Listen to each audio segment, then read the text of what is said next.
bisa diceritakan bagaimana dampak banjir Jateng kepada para petambak ikan ini, rekan Iwan? Ya, rekan Sari dan pemirsa Tribuners bisa kami sampaikan bahwa banjir yang melanda Jawa Tengah dalam beberapa hari terakhir menyerang berbagai sektor industri. Nah, salah satu sektor industri yang mengalami dampak adalah sektor perikanan. Nah, kami tribunjateng.com tadi pagi sudah berbincang dengan Kepala Dinas Kelautan dan Perikanan BKP Provinsi Jawa Tengah, Endi Faiz Effendi, yang menerangkan bahwa para petambak di Jawa Tengah mengeluhkan bahwa tambak mereka diserang banjir. Nah, akibat dari banjir ini, mereka mengalami kerugian mencapai miliaran rupiah. Nah, masih menurut Andy, dia menerangkan kepada Tribun bahwa ada 3 kabupaten yang telah melaporkan kondisi tambak mereka yang diterjang banjir. Nah, dari Pati dulu. Nah, Pati ini menurut keterangan dari Effendi, Kabupaten Pati melaporkan bahwa ada seluas 17 hektar tambak direndam banjir. Nah, kerugian di daerah ini mencapai sebesar 17 miliar. Nah, kemudian Sari, luasannya kami revisi tadi ada 1.257 hektar kawasan tambak yang terendam dan kerugian mencapai 17 miliar. Nah, tambak-tambak di daerah Pati yang terendam banjir ini tersebar di 6 kecamatan dan 19 desa. Nah, Effendi juga menerangkan bahwa banjir sebenarnya tidak hanya terjadi di daerah atau di Kabupaten Pati saja, melainkan ada di daerah Pantura Barat seperti daerah Pemalang. Nah, daerah Pemalang ini satu petambak di satu desa seperti itu telah melaporkan persisnya di desa Sidokare, Ampel Gading, Kabupaten Pemalang.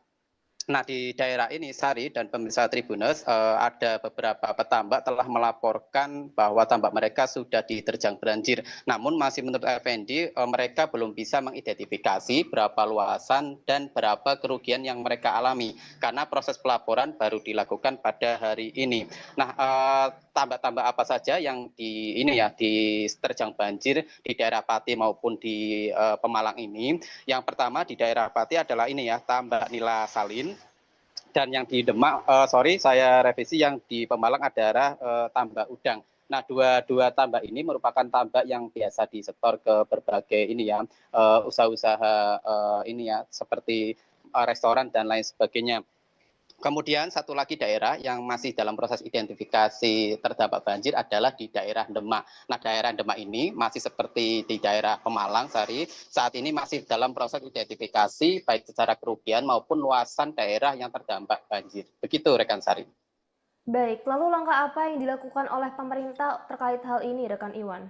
Ya, tadi kita sudah mengonfirmasi, Sari, kepada Dinas Kelautan dan Perikanan Provinsi Jawa Tengah bagaimana langkah-langkah yang dilakukan oleh pemerintah dalam proses penggantian ganti rugi atau proses pemberian bantuan kepada para ribuan petambak yang mengalami kerugian akibat banjir ini. Nah, menurut Andy, Kepala Dinas DKP Jateng, dia menerangkan saat ini sudah mengirimkan beberapa dokumen terkait kerugian yang dialami para petambak itu kepada Gubernur Jawa Tengah Ahmad Lutfi. Kemudian dia juga mengirimkan ke beberapa instansi terkait di pusat seperti itu. Nah, untuk sementara ini DKP hanya menjanjikan perbantuan benih saja. Nah, hanya perbantuan benih bibit ikan yang itu harapannya bisa membantu sedikit kerugian yang dialami oleh petambak. Kemudian di sisi lain, Andy juga mengimbau kepada para petambak yang Jawa Tengah, khususnya yang terdampak banjir bandang yang beberapa hari terakhir terjadi di pesisir seperti atau di daerah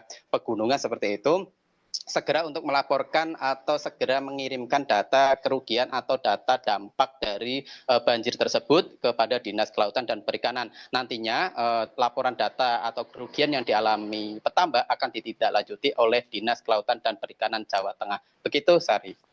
Baik, terima kasih banyak rekan Iwan.